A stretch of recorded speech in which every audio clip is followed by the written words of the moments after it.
Hello, welcome back. എല്ലാവർക്കും സുഖമല്ലേ? ഞങ്ങളിവിടെ സുഖമായിട്ടിരിക്കുന്നു. അപ്പോൾ നമ്മുടെ തമ്മനെയിൽ കണ്ട പോലെ തന്നെ നമ്മുടെ ടോപ്പിക്ക് ഇത് തന്നെയാണ്.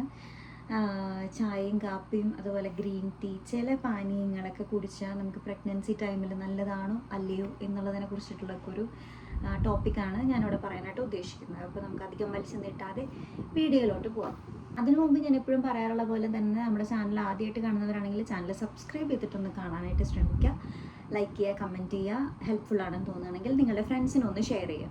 ടീ ആൻഡ് കോഫി ശരിക്കും സേഫ് ഡ്രിങ്ക് ആണോ പ്രഗ്നൻസി ടൈമിൽ? പേടിക്കണ്ട, സേഫാണ്. വേറെ ഒരു തരത്തിലുള്ള കോംപ്ലിക്കേഷൻസും ഇതിലില്ല. എന്നെ സംബന്ധിച്ച് ഞാൻ പ്രഗ്നൻ്റ് ആണെന്ന് അറിഞ്ഞപ്പോൾ അത് കൺഫേം ചെയ്യാൻ വേണ്ടി ഡോക്ടറെ അടുത്ത് പോയിട്ടുണ്ടായിരുന്നു. അപ്പോൾ ആ ഒരു ടൈമിൽ ഡോക്ടർ പറഞ്ഞ ഒരു കാര്യമാണ്, ടീയും കോഫിയൊന്നും സ്റ്റോപ്പ് ചെയ്യേണ്ട ആവശ്യമില്ല. അതിനൊരു ലിമിറ്റ് ഉണ്ട്. ടീ ആണെങ്കിൽ 2 ഗ്ലാസ്സാണ് ഒരു ദിവസം കുടിക്കാൻ പറ്റും. കോഫിയും ഇതുപോലെ തന്നെ 2 ഗ്ലാസ്സാണ് ഒരു ദിവസം കുടിക്കാൻ പറ്റും. ഒരുപാട് ചായ ഇഷ്ടമുള്ള ആൾക്കാർ, നമ്മൾ മലയാളികളെ സംബന്ധിച്ചിടത്തോളം ചായ ഭയങ്കര ഇഷ്ടമാണ്. പക്ഷേ അതിനൊരു ലിമിറ്റ് ഉണ്ട്. അതാണ് ഞാൻ നേരത്തെ പറഞ്ഞത്. ഈ ഒരു 2 ഗ്ലാസ് എന്ന് പറഞ്ഞാൽ ഇത്ര വലിയ ഗ്ലാസ് അല്ല കേട്ടോ. സാധാരണ നമ്മുടെ ഗ്ലാസ്സില്ലേ, ആ ഒരു ഗ്ലാസ്സിൽ മാത്രമാണ് നമുക്ക് 2 ഗ്ലാസ്സാണ് ഒരു ദിവസം നമുക്ക് കുടിക്കാൻ പറ്റും. ഹെർബൽ ടീ ഒക്കെ ഉണ്ടാവും. അങ്ങനെയാണെങ്കിൽ ഹെർബൽ ടീ ഒക്കെ നമുക്ക് 2-3 ഗ്ലാസ് കുടിക്കുന്നത് കൊണ്ടും കുഴപ്പമില്ല. ഇനി എന്തുകൊണ്ടാണ് ഇതിൻ്റെ അളവ് കുറയ്ക്കാൻ പറഞ്ഞിട്ടുള്ളത്? അതിൻ്റെ റീസൺ ഞാൻ പറയാം. ഇപ്പോൾ കോഫി ആവട്ടെ, ടീ ആവട്ടെ, ഗ്രീൻ ടീ ആവട്ടെ, ഇതിലെല്ലാം കഫെയിൻ കണ്ടൻറ്റ് അടങ്ങിയിട്ടുണ്ട്. അപ്പോൾ ഈ ഒരു കഫെയിൻ കണ്ടൻറ്റ് കൂടുതലുള്ള കാരണമാണ് ഇതിൻ്റെ ഉപയോഗം കുറയ്ക്കാൻ പറയുന്നത്. അപ്പോൾ നിങ്ങൾ വിചാരിക്കും കഫെയിൻ കണ്ടൻറ്റ് എന്ന് പറയുന്നത് ഈ ചായയിലും കാപ്പിയിലും മാത്രമേ ഉള്ളൂ എന്നുള്ളത്. അല്ല. ഈ പെപ്സി, കോള, അതുപോലെ തന്നെ റെഡ് ബുള്ള്, ഇതിലൊക്കെ ഈ ഒരു കഫെയിൻ കണ്ടന്റ് ഉണ്ട്. അതുകൊണ്ട് തന്നെ സോഫ്റ്റ് ഡ്രിങ്ക്സ് അതൊക്കെ ഒഴിവാക്കുന്നതാണ് നല്ലത്. ശരിക്കും പറഞ്ഞാൽ ഈ കോള, പെപ്സി, അതുപോലെ തന്നെ ഈ റെഡ് ബുള്ള് പോലെയുള്ള പാനീയങ്ങൾ ഒഴിവാക്കുന്നതാണ് വളരെയധികം നല്ലത്. കാരണം അത് ഇവിടെ ഡോക്ടറിൻ്റെ അടുത്ത് എടുത്ത് പറഞ്ഞിട്ടുള്ള കാര്യമാണ്. ഡ്രിങ്ക്സ് കഴിക്കുന്നവരാണെങ്കിൽ അത് മസ്റ്റായിട്ടും സ്റ്റോപ്പ് ചെയ്യുക. അതൊക്കെ എല്ലാവർക്കും അറിയാവുന്ന കാര്യങ്ങൾ തന്നെയായിരിക്കും.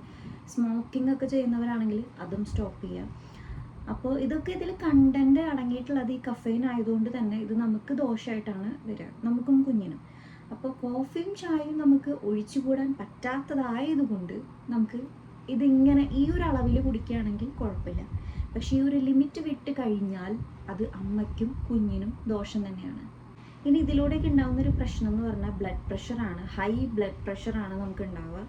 അതുപോലെ തന്നെ ദേഷ്യം, ആങ്കർ ഇഷ്യൂസ് ഒരുപാട് ഉണ്ടാവും ഇങ്ങനെ കഫെയിൻ കണ്ടന്റ് നമ്മളുടെ ബോഡിയിൽ അധികമായിട്ട് ചെന്ന് കഴിഞ്ഞാൽ.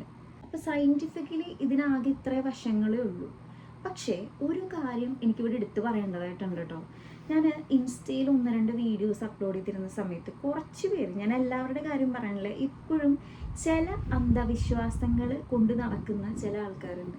അതായത് ഞാനൊരു വീഡിയോയിൽ പരിപ്പ് വടയും കട്ടൻ ചായയും അങ്ങനെ തൊട്ടിട്ടുണ്ടായിരുന്നു.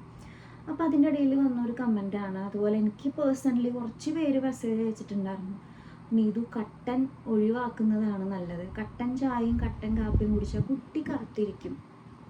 ആദ്യം തന്നെ ഈ കറുപ്പും വെളുപ്പും നിശ്ചയിക്കാനായിട്ട് നിങ്ങൾ ആരാണ്?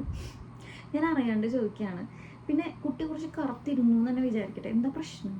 എനിക്കറിയാണ്ട് ചോദിക്കുക. ഇപ്പോഴും ഈ ഒരു വകഭേദം കാണുമ്പോഴാണ് എനിക്ക് ദേഷ്യം വരുന്നത്.